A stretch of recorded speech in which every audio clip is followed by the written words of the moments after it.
Okay, Psalm 141. Lord, I cry out to you. Make haste to me. Give ear to my voice when I cry out to you.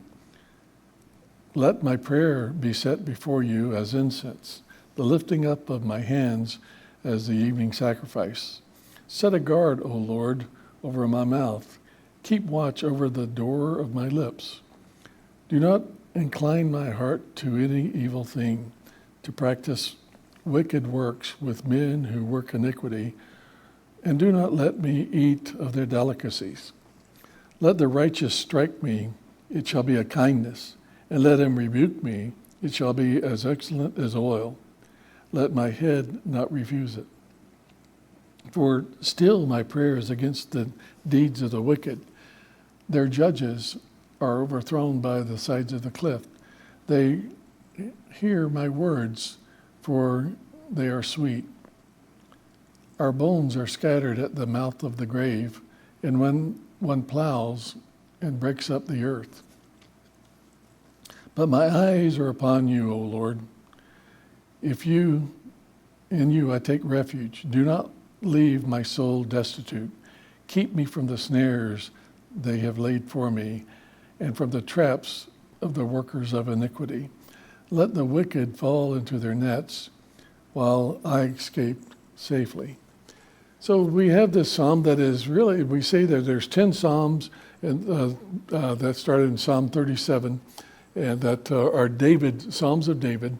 And then the last 4 psalms, 47 through 50, are what we call the Hallelujah Psalms. They end in a crescendo of praise, the book does. But this, again, is prayers of David, and as we've seen it so many times, I call it one of those help psalms, just like Psalm 40 was, and we see they're very related. You see, he talks about hearts and hands and snares and righteous and a lot of other things. And so it was probably written either in similar or the same circumstances that he was in Psalm 140. And some people believe that or we think that it could be either during the time he was fleeing from Saul or during his flight from Absalom, that great rebellion and civil war that they had. But this psalm is concerned about the inner struggles, whereas the former Psalm 140 was more of the outward, the vicious, the violent men. Well, this one, he's very concerned about his resilience. He wants to make sure that he doesn't compromise or that he lets things slide, and all of a sudden he finds himself outside the will of God because he has been careless with his attitudes or maybe even with his friendships, and he starts being friends with the enemies of God, where, of course, he wants to win them to the Lord, but at the same time he cannot tolerate their actions, especially politically. And so we see now that he is crying out to the Lord, help. And we see the first verse, 1 and 2, first verses. We see that he's saying, help again. You know, how many times have we seen him through the Psalms of David, all the way through the first 140? How many times, Lord, give ear, help, make haste, make no tarrying. Over and over again, we see that David was a man of war. And that's one reason the Lord didn't allow him to build a temple. He was always in a scrape somewhere, all the way from the time that he conquered Goliath, and then all the palace intrigue of all the people and the king who were jealous of him, and then the flight from Saul, and then after he became king, all the different people that wanted to depose him, and how that he had to unite the country, and then the foreign wars and all the spies and everything that David went through, all the way to his deathbed. It sounds like he was just always having to fight something. And so we see that there's a fear. I cry out. And then, of course, there's the urgency. Make haste to help me. Now you say, wait a minute, Pastor, you just had in the Lord's Prayer, you went through, the whole idea of exalting the Lord, the hallowed be thy name, your kingdom come, your will be done. So here you talk about adoration, and then you talk about, hallowed be thy name, and then you talk about his kingdom, and then you talk about his will, And so shouldn't we lay all this out before we ever even get to just saying help? Well, there's a time where we meditate as we would in our quiet time or whatever, come before the Lord and pray to him individually and remind ourselves as we pray to him and extol his name that who he is. And of course, they that come to God must remember, know that he is, and that he is a rewarder of those who diligently seek him. So we have to remind ourselves of who he is. I am that I am. And so that's the reason on Sunday morning we talked about all the names of God and how he reveals himself to man through his names and through his word and through the Holy Spirit. And so there is that time. But then there's also those prayers that we see in the Bible where I like Nehemiah, where he shoots a prayer to God or whatever. You just don't, sometimes you don't have time to just go through especially out when you're driving or whatever, you don't get on your knees and lift up your hands to the Lord or whatever else. And so there are times when we just converse with the Lord because that's been our attitude. We do want to honor his name. We do want his kingdom to be advanced. We want the testimony of the Lord to go forth. And we want his will to be done. And so if we're in that prayerful attitude, then we can pray, make haste to help me. And so this is what David is doing here. And we'll see that he prayed daily. At the evening sacrifice, and that was something we'll see in a moment. But there's an urgency, and there's a petition. Give ear to my voice, Lord. You listen to me. And then at the end, we see that he says, I know that you're listening. But again, it's that human need of crying out to the Lord, and then just saying, being honest with the Lord. Lord, I'm calling on you as a man. I know you're always with me, but give ear. It's kind of like a relationship with your spouse. Again, they're there, but sometimes you have to say to them humanly, are you listening? My wife does that all the time. But at the same time, with God, we were his children, and we just, we can, even as we pray, we can sense God turning and listening to us. Let your face shine upon me. The idea of just getting in the mood of praying to the Lord. And so we see that he's approaching the throne of grace. He's boldly approaching the throne of grace. And then notice that visualization that we just talked about. In verse 2, I pour out my, he says, let my prayer be set before you as incense. Now, incense, if you remember the study of the tabernacle, they had a hole through the tent where the smoke of the incense from the golden altar could go forth up. And that would represent the prayers going up to heaven. And you'll see that back in Exodus chapter 30, verses 1 through 10. But then in Revelation, 2 different times, it says that it talks about a vision that John had.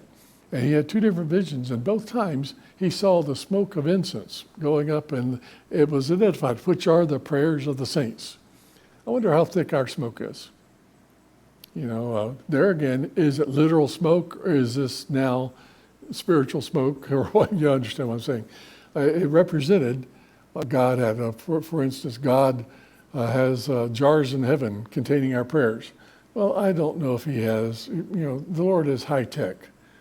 He doesn't need jars. But I think it's an idea where he gives us visualization of what he means by that.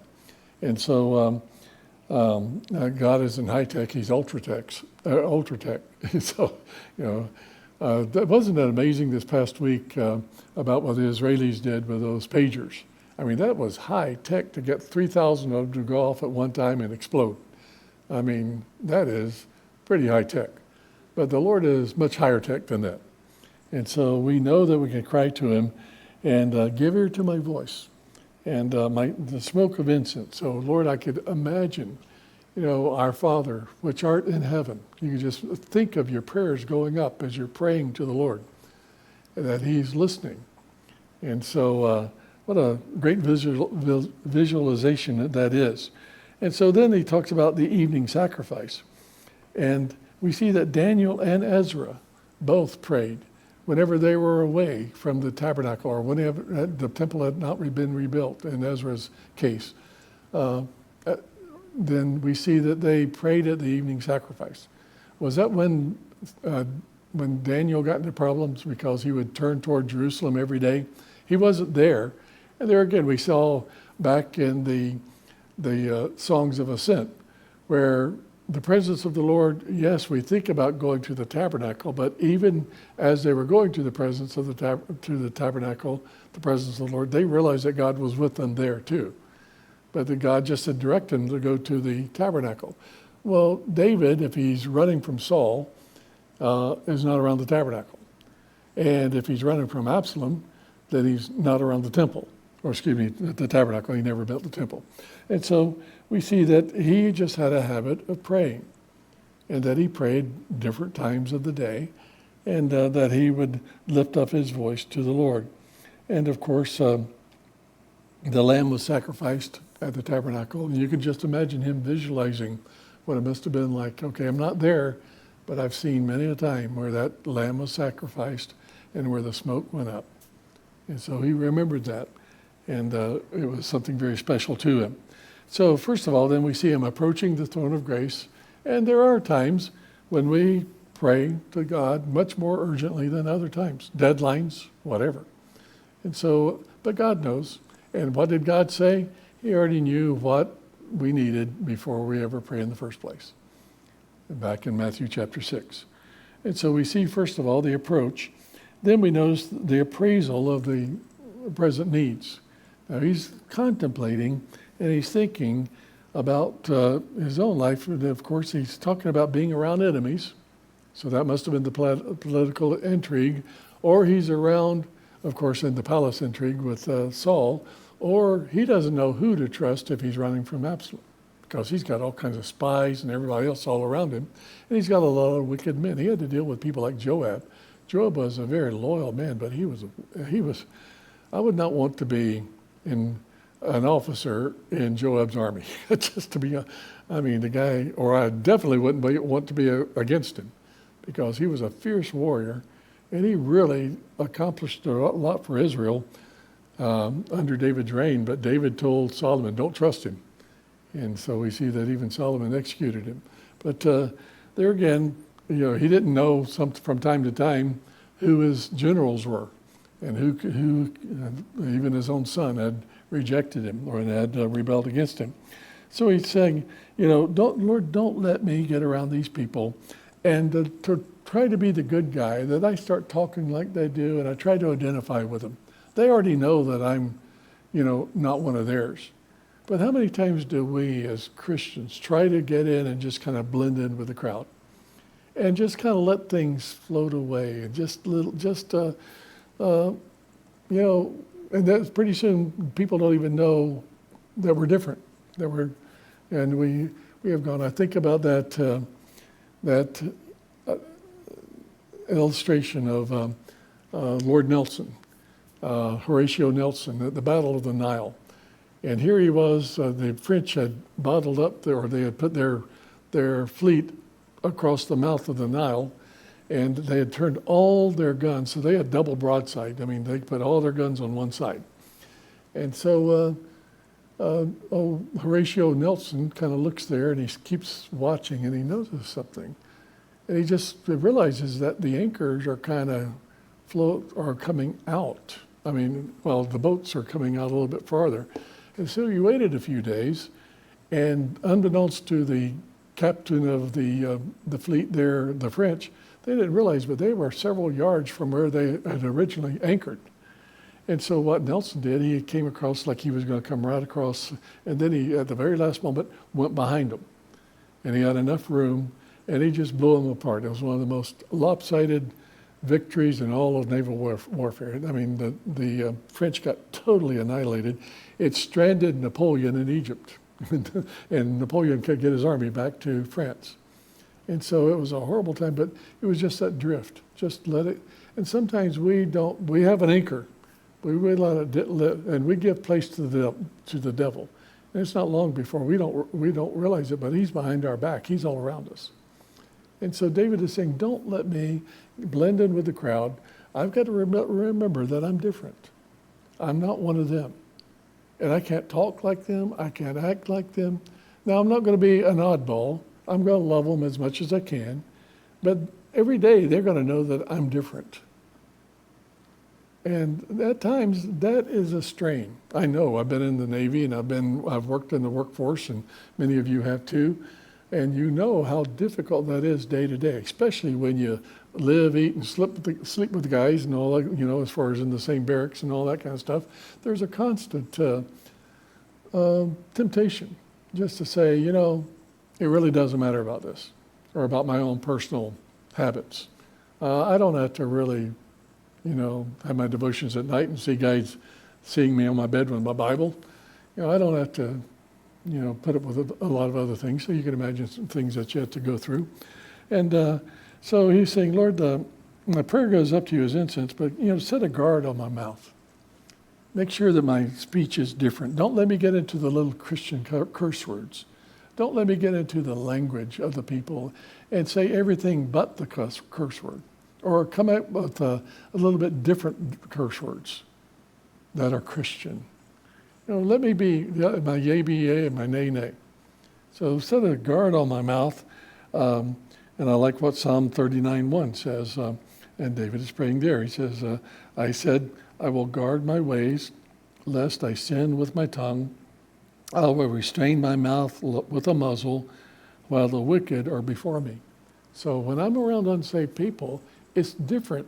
And I've got to have a little bit more tension and guard in my life than I do around you. Isn't it good to come to church and just be able to be yourself and to be around people who love you?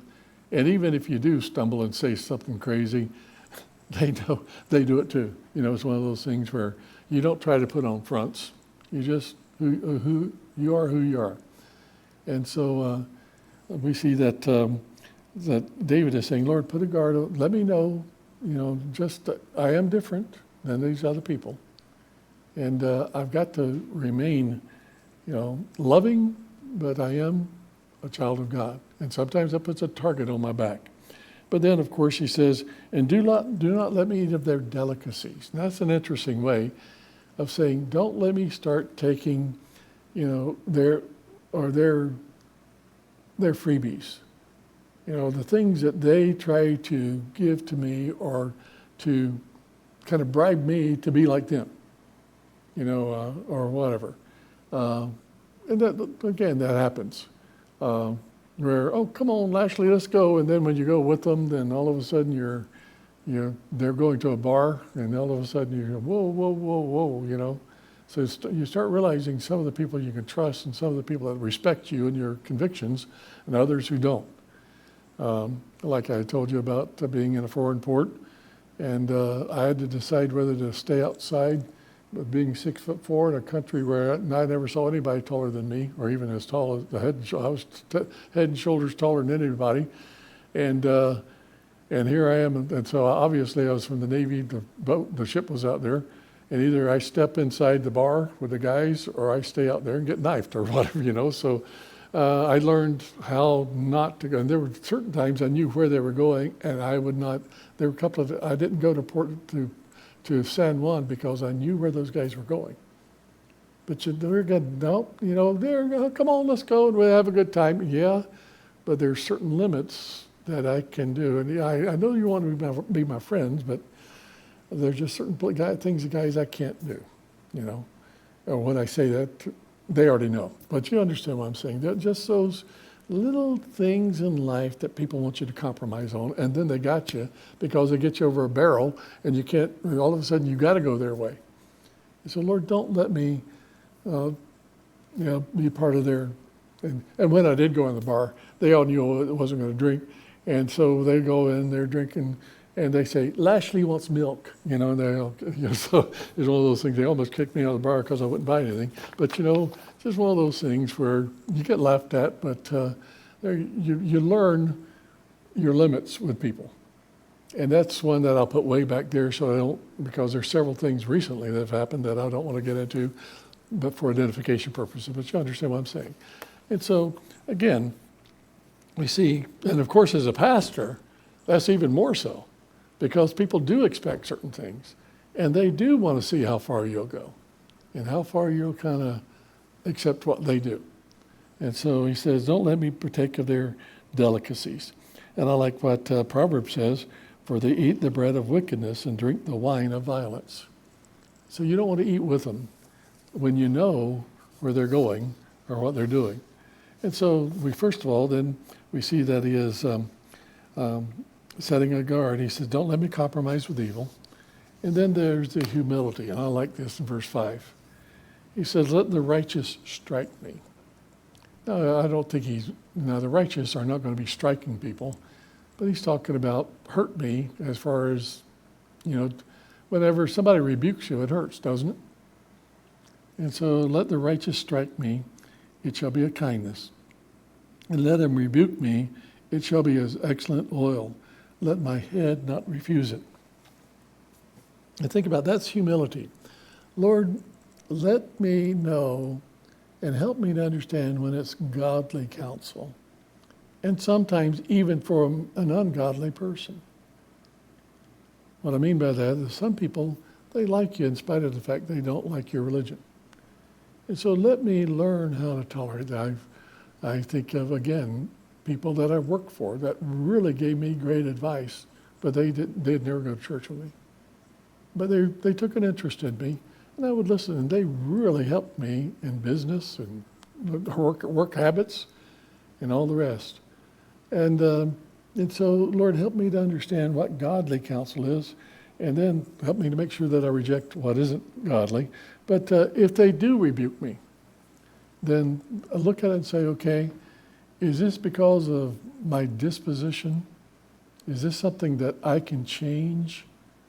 Or is it because of my position that I can't change? I'm a child of God and I can't do this.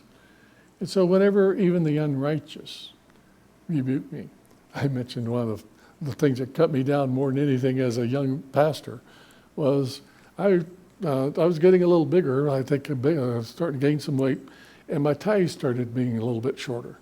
And I had this lady in the church, she just knew how to cut me down. And man, did she let me know how odd I looked with short ties. I still remember that to this day. It cut me. But you don't see me wearing short ties around there 50 years later or 40 years later, do you? But, sometimes it's, Lord, is it right? And I went home, I looked at some of the old picture and I go, oh no. So it's one of those things where so sometimes even it's hurtful for people that don't like you. But Lord, let me know, help me to understand, and if it is godly advice from an ungodly person, or at least a rebuke. But then, Lord, also help me to realize, I like what he says in Proverbs 9:8. It says, do not correct a scoffer, lest they hate you. You rebuke a wise man, and he will love you. So a scoffer, someone who is just set in their ways, and they're going to be, then you're not going to do anything with a person who just scoffs at everything you say. Argue, and there again, the Bible says, that argue not with a fool, lest I be like him. If a person is going to be that way, you got to wait till God gets hold of their heart. And because you're not going to argue them into heaven. You're not going to argue them into righteousness. In fact, you'll turn them farther and farther away. And so he says, Lord, help me to understand it. And then it is like an oil. And there again, the honored guests in the Middle East, especially all the way up through the Bible times, they would anoint a person with oil. Now, we think of that today, it's kind of weird, but they would put a little perfume. We remember the lady with the box of ointment that put oil on the Lord's feet, and that was really expensive stuff. She was telling people how much she valued him. And but you look back even at but notice how God honors us, because he says he prepares a table before us in the presence of our enemies.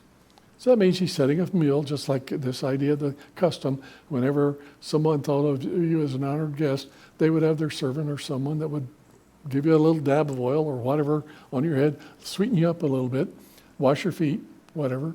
And what is it? He sets the table before me in the presence of my enemy. And what's the very next verse? He anoints my head with oil. So isn't it good that God honors those who pray to him? Those who come to him? But then, of course, you remember over in Luke chapter 7 again, again, when the Lord was there, that he was anointed with oil. And so, again, there are several times that we see that in the Gospels, those who honored him. But so we have a humility there of, Lord, it's so good. I mean, it's like when I know somebody loves me, don't let me take it wrong. Let it warm my heart that they care enough to be honest with me.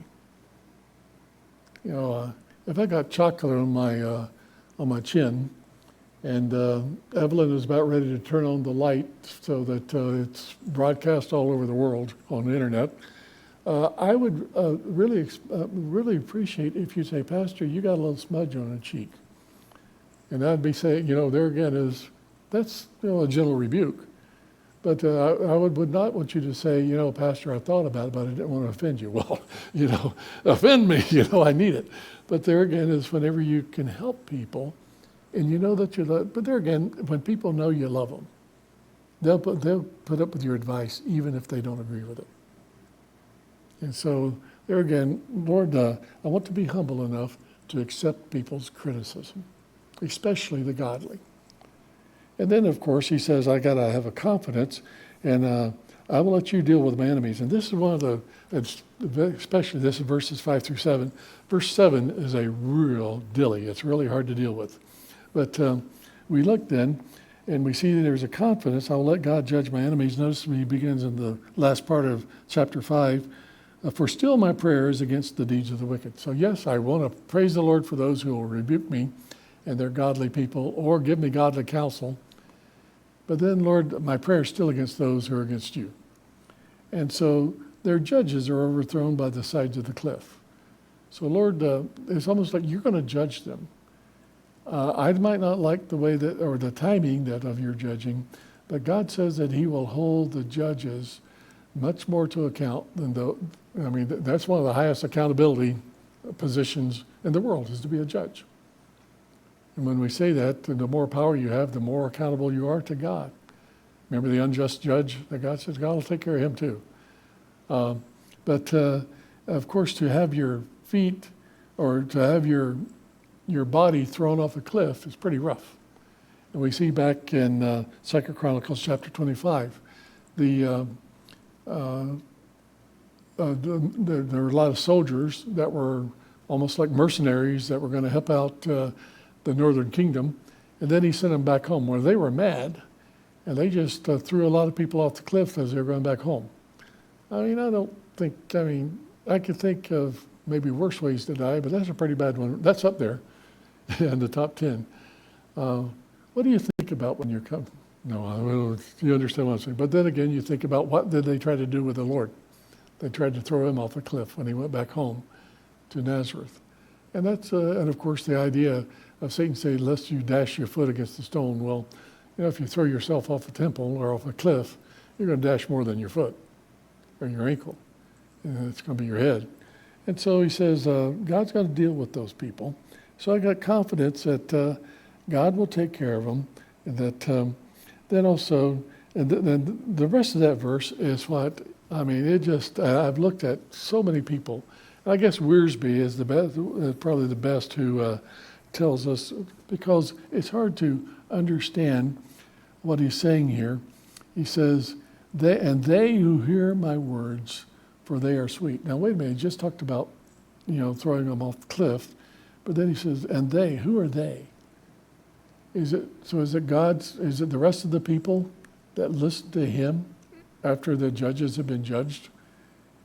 And so that's a difficult one, but that's the way we think of it as a look at a whole, because he says, our bones are scattered at the mouth of the grave. So he's talking, is that inclusive? The hour, that means fellow Israelites? Are they judged? And then if they are, like what Wiersbe said, when God has judged the leaders, the followers will agree that David's words were correct, especially when they see the unburied bones of those leaders bleaching in the sun. So it's kind of a reminder. God took care of this judge, and look what's happened. It's a good deterrent when you see God taking care and holding accountable the leaders. Now, there again, I spent more time on that verse than the rest of the rest of the psalm, because that is a difficult one, but that's about as close as I can see, because there's page after page of what in the world does he mean by all this, and especially with the pronouns. What's the day and the hour? And there's all kinds of weird things that people come up with, even the second coming of the Lord. And I'm going, wow, I don't see that in this passage. But the idea, though, as you take it as a whole, is that God is judging the leaders. And that if people will, in the end, I'm going to be proven right. And of course, you want to have that confidence. Not that I'm going to be proven right, but that God is going to be proven right. I'm going to trust in his word. And so God in the end is going to have the victory. And so we look at that. And can we really trust God to take care of the wicked judges? Can we trust God to take care of the wicked bureaucrats who judge us? Or the unjust people who we come in contact? What about that guy, that policeman that gives you what you feel like is a wrongful ticket? There again. And of course, we all think that the tickets are wrongful, but there again, can we leave the judgment to God? Especially when you start thinking about what you would do if you had a chance.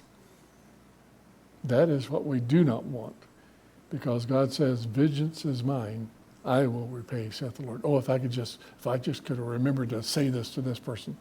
Well, no, they were judging you, but it's probably best that God did put a guard on your mouth, and you didn't even know it. And so, I think of that football player that was in the Miami Dolphins, and he was driving his big, nice $150,000 car, and he was speeding.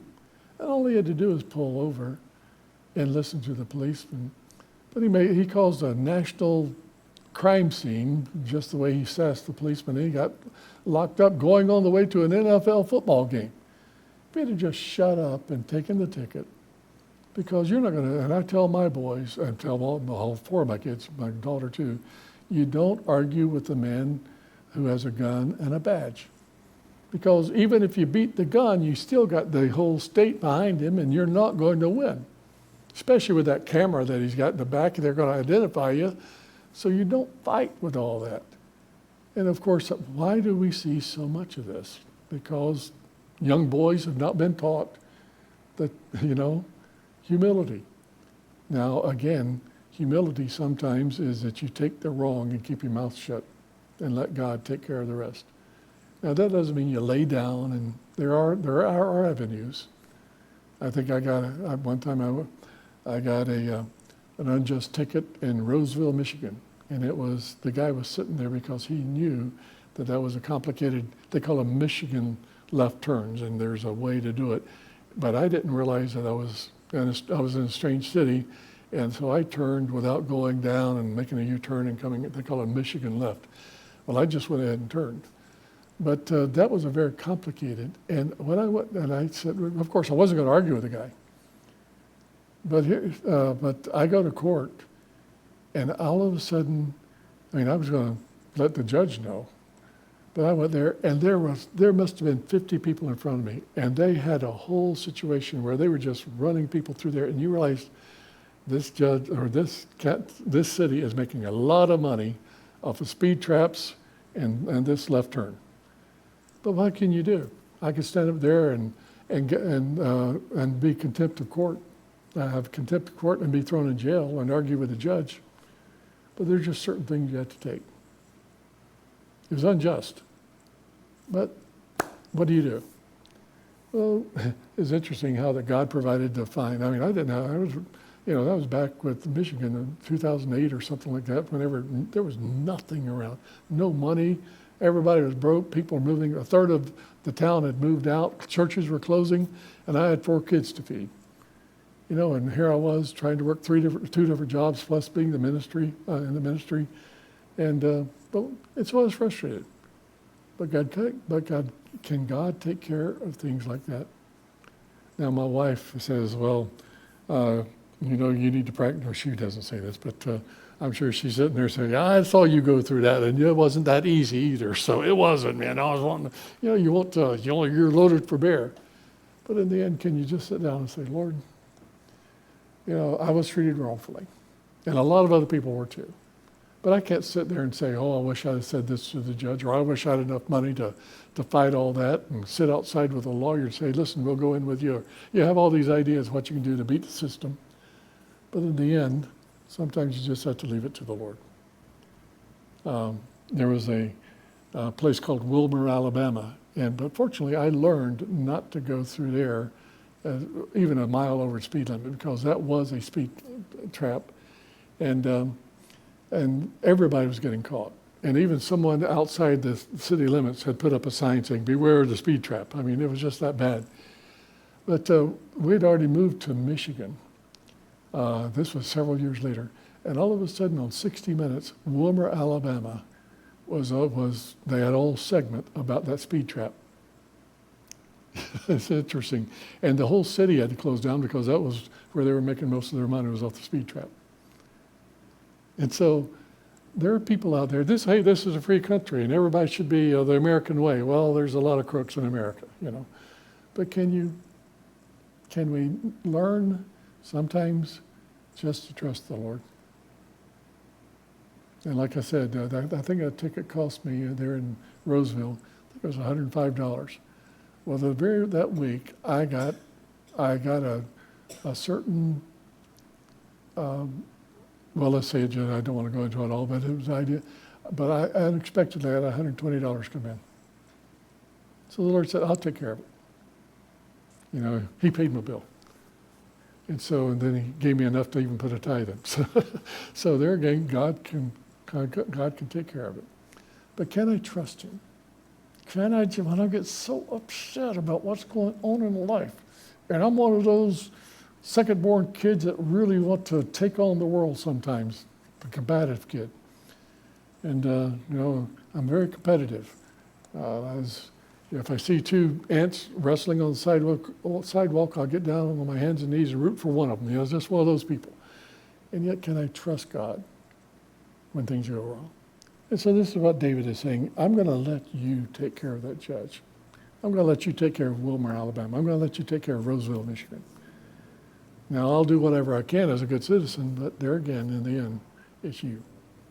And then very quickly, we see that, so he's praying, Lord, there are just certain things I can do. I'm going to accept the rebuke of people, but Lord, teach me the difference. And there's a lot of things I can't do anything about from the wicked. Especially if he's running from Saul, he's got people that are over him that want to do him wrong, and he can't do a thing about it. And so there again, he's just leaving it up to the Lord. And then we see in verses 8 through 10, he's appealing to heaven again. Notice how he finishes strong. My eyes are upon you, O God, the Lord, Elohim, Jehovah, the all-powerful God, the covenant God, the God who's full of mercy and truth. He loyally loves me. And so I like what he says in Psalm 27. The Lord is my light and my salvation. Whom shall I fear? The Lord is the strength of my life. Of whom shall I be afraid? And in verse 3, though an army may encamp against me, my heart shall not fear. Though war may rise against me, in this I will be confident. Now there again, that psalm is not saying you're not going to fear, but notice how he's overcoming the fear. I'm going to keep trusting in the Lord. I'm going to hang on to the Lord. And yes, I'm not going to fear. Now, as I said, that's whenever you see that no fear on the back of somebody's, their bumper sticker, then they're saying, I got a reason to fear. Really, it's an admission that I got a reason to fear, no fear. Then why are you even talking about it? And so, again, he says, Lord, I will not fear. But it's a psychological thing, so I'm going to be brave. And so we see the focus, and then we see the watchfulness. Keep me from the snare. Keep me from the things that I don't see, the snare of the fowler. See him back in Psalm 91. But here we see that, I like what Ephesians chapter 5, verse 15 says, where Paul says, see that you walk circumspectly, not as fools, but as wise. Circumspectly, what does that mean? Circumference means circle, right? You're looking around and you're wanting to be as watchful as you can and not saying, oh, the Lord's just going to take care of me. I'm going to walk across the street, even though cars are coming 90 miles an hour, and I won't even look because God's going to, no. You're watching, and especially for that guy that doesn't have his headlights on at night. You're watching, and you just pray that God will keep you from the things that you don't see. And so, again, walking circumspectly, not as a fool. And then protection. Remember what he said back in Psalm 140? He said, Lord, let their wickedness turn against them. Let them fall into their own nets. Here he's praying that again. He says, let the wicked fall in their own nets. We see back in verse 11 of Psalm 140, he said, let the evil hunt the violent man. Let evil hunt the violent man to overthrow him. So let him be overthrown by his own evil. Let the bear hunter be hunted. So it's the idea, Lord, can I trust you? Can I trust you with the things that I can't control, that I don't have power over, and the things that I don't see? Can you open my eyes, give me wisdom to know what to fight, know when I'm getting godly advice and when I'm getting foolishness? Help me to know how to walk in this cruel and present world. God's good, isn't he? Okay, that opens up a whole can of worms as far as our situations in life, doesn't it? But can I trust God?